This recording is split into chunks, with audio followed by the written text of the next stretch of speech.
இப்போ அந்த வீடியோவில் கேஸ் லீக் ஆன உடனே 2 பேருமே பதட்டத்தில் என்ன பண்ணுறதுன்னு தெரியாமல் வெளியே ஓடிட்டாங்க. ஆனால் கேஸ் வந்து லீக் ஆகிட்டே தான் இருந்திருக்கு.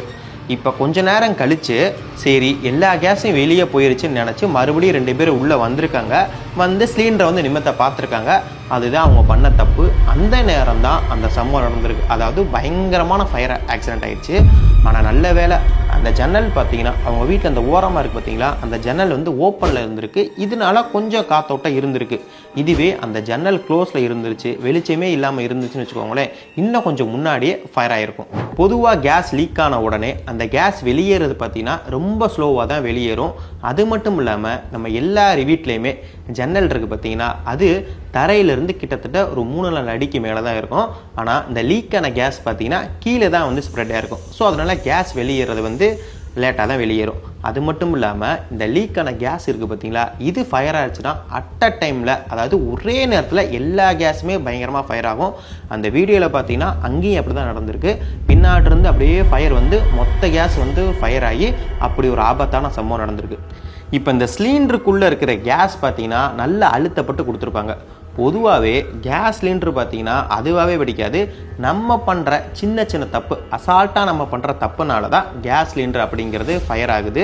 அதில் ஃபஸ்ட்டு நம்ம பண்ணுற தப்பு கண்டிப்பாக எல்லாருமே பண்ணுவீங்க. அந்த தப்பை இனிமேல் பண்ணாதீங்க. என்ன அப்படின்னா, எல்லார் வீட்டிலுமே 2 சிலிண்டர் அப்படிங்கிறது கண்டிப்பாக இருக்கும். அடிஷ்னல் சிலிண்டரை, முக்கியமாக ஃபுல்லாக இருக்க சிலிண்டரை அடுப்படியில் வைக்கக்கூடாது. அதாவது வீட்டில் இருக்க 2 சிலிண்டருமே நம்ம வந்து அடுப்படியில் வைக்கக்கூடாது. ஸோ 2 சிலிண்டருமே நம்ம பக்கத்தில் வச்சோம்னா சம்டைம்ஸ் பார்த்தீங்கன்னா வேறு ஏதாச்சும் அசம்பாவிதம் நடக்கிறதுக்கு வாய்ப்புகள் இருக்குது. ஸோ இனிமேல் ஒரு சிலிண்டரை வந்து வேறு ஒரு ரூம்லையும் இன்னொரு சிலிண்டர் வந்து நம்ம அடுப்பில் வச்சு யூஸ் பண்ணணும். அடுத்து நிறைய பேர் என்ன தப்பு பண்ணுறாங்க அப்படின்னா, சிலிண்டருக்கு மேலே, அதாவது கரெக்டாக இந்த இடம், இந்த வளைவு இருக்குது பார்த்தீங்களா, இதுக்கு மேலே தோசைக்கல்லை வைப்பாங்க, வடைச்சட்டி வைப்பாங்க, இல்லை துணி எடுத்து வைப்பாங்க.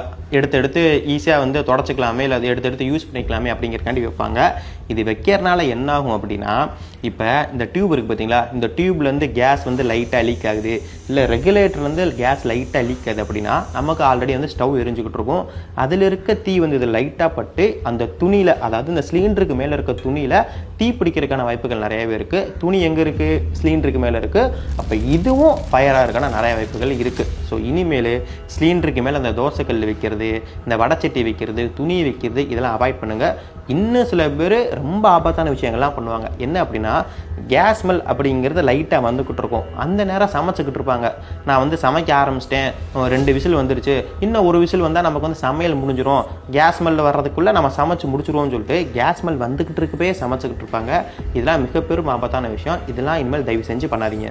சரி, இப்போ வந்து கேஸ் லீக் ஆகுறது நமக்கு தெரிஞ்சிருச்சு.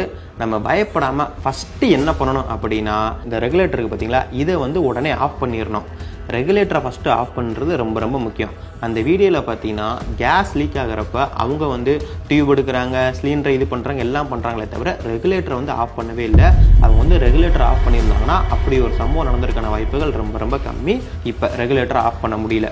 ரெகுலேட்டர் வழியாக தான் வந்து கேஸ் லீக் ஆகுது, பயங்கரமாக லீக் ஆகிக்கிட்டு இருக்குது, புகை வந்துக்கிட்டு இருக்குது, நமக்கு தெரியல, ரெகுலேட்டர் ஆஃப் பண்ண முடியல அப்படின்னா, வீட்டில் இருக்க நம்ம அந்த போத்தோம்ல அந்த போர்வை, அப்போல்லாம் அந்த ஜன்னலில் இருக்க ஸ்க்ரீனு, இல்லை கோணி சாக்கு இருக்குது பார்த்தீங்களா, அரிசி பாத்திரம்லாம் போட்டு வச்சுருவோம்ல, அந்த மாதிரி கோணி சாக்கை எடுத்து ஏதோ ஒரு துணியை எடுத்து நல்லா தண்ணியில் முக்கி இந்த கேஸ் லீக் ஆகிட்டு பார்த்தீங்களா, அந்த இடத்துல சுற்றி நல்லா கவர் பண்ணிடணும். கேஸ் லீக் ஆகிட்டுருக்குல அந்த இடத்துக்கு ஆக்சிஜன் கிடைக்காதபடி நம்ம கவர் பண்ணிட்டோம் அப்படின்னா அதோட டெம்பரேச்சர் கம்மியாயிரும். டெம்பரேச்சர் குறைஞ்சிருச்சுன்னு வச்சுக்கோங்களேன், தீ பிடிக்கிறதுக்கான வாய்ப்புகள் ரொம்ப ரொம்ப கம்மி. இப்போ நம்ம கவர் பண்ணி முடித்த உடனே நம்மளோட கேஸ் ஏஜென்சி, அதாவது ஒவ்வொரு வீட்லேயும் ஒவ்வொரு கேஸ் நம்ம பிராண்ட் வந்து வச்சுருவோம்ல, அந்த கம்பெனியோட கேஸ் ஏஜென்சிக்கு இல்லை 1906 அந்த நம்பருக்கு, இல்லை ஃபயர் சர்வீஸ் நம்பர் 112க்கு நம்ம கால் பண்ணி டீட்டெயில்ஸ் சொல்லிட்டோம்னா அவங்க வந்து பிரச்சனையை சரி பண்ணிடுவாங்க.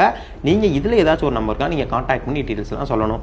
அடுத்து கேஸ் லீக் ஆகிறப்ப வீட்டில் உள்ள இந்த டிவி, ஃப்ரிட்ஜு, லைட்டு, ஃபேனு, எந்த மின் சம்மந்தமான பொருட்களை வந்து ஆன் ஆஃப் பண்ணக்கூடாது. அதாவது ஆனில் இருந்தால் அதை வந்து ஆஃப் பண்ணக்கூடாது, ஆஃபில் இருந்தால் ஆன் பண்ணக்கூடாது.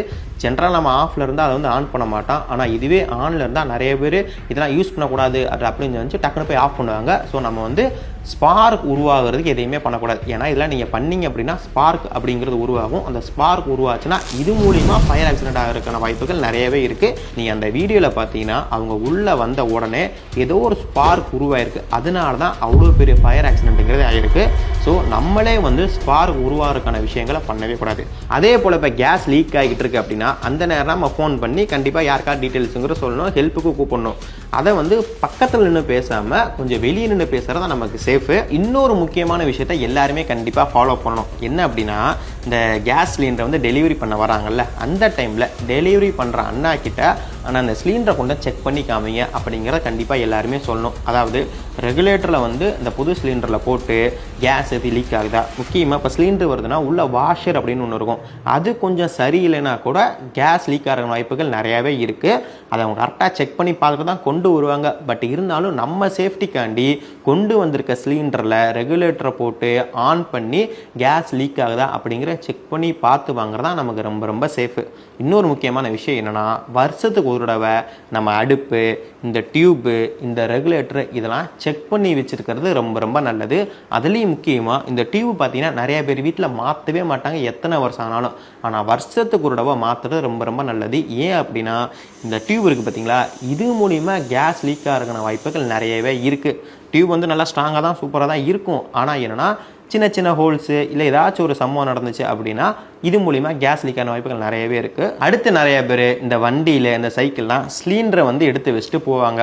அது பார்த்தீங்கன்னா இருக்கிறதுலே ஆபத்தான விஷயம். ஏன்னா ரோட்டில் அவ்வளோ பேர் போவாங்க, அந்த நம்ம சிலிண்டரை எடுத்துகிட்டு போகக்கூடாது. அது ரொம்ப ரொம்ப தப்பு. அதே மீறி நம்ம கொண்டு போகிறோம், வேறு வழியே இல்லை அப்படின்னா சிலிண்டரை வந்து இந்த சாட்சி வைக்காமல் நிற்க வச்சு கொண்டு போகிறது தான் சேஃபு. மேக்ஸிமம் எல்லார் வீட்லேயுமே இந்த கேஸ் சிலிண்டர் அப்படிங்கிறது இருக்குது. ஸோ இந்த சிலிண்டரை பார்த்தீங்கன்னா ரொம்ப அசால்ட்டாக ஹேண்டில் பண்ணாமல் ரொம்ப ரொம்ப கவனமாக ஜாக்கிரதையாக ஹேண்டில் பண்ணும். ஏன்னா ஃபயர் ஆக்சிடென்ட் அப்படிங்கிறது ரீசெண்டாக அந்த சிலிண்டர் மூலிமா ஃபயர் ஆக்சிடென்ட் நடக்கும்போது நிறையா நேரங்களில் நடந்துக்கிட்டு இருக்குது, நிறைய நியூஸில் நம்ம பார்க்குறோம். ஸோ நம்ம வந்து கவனமாக ஹேண்டில் பண்ணணும். இப்போ கேஸ் லீக் ஆகிருச்சுன்னா உடனே பதட்டம் ஆகக்கூடாது. ஏன்னா பதட்டமானால் நம்மளால் எதையுமே யோசிக்க முடியாது, அந்த நேரம் என்ன பண்ணுறது நமக்கு தெரியாது. ஸோ பதட்டம் ஆகாமல் நான் சொன்ன விஷயங்களாக நீங்கள் ஃபாலோ பண்ணாலே போதும், இந்த கேஸ் சிலிண்டர் விபத்துலேருந்து நீங்கள் தப்பிச்சிடலாம். நான் உன்னோட சுட்டாலுமே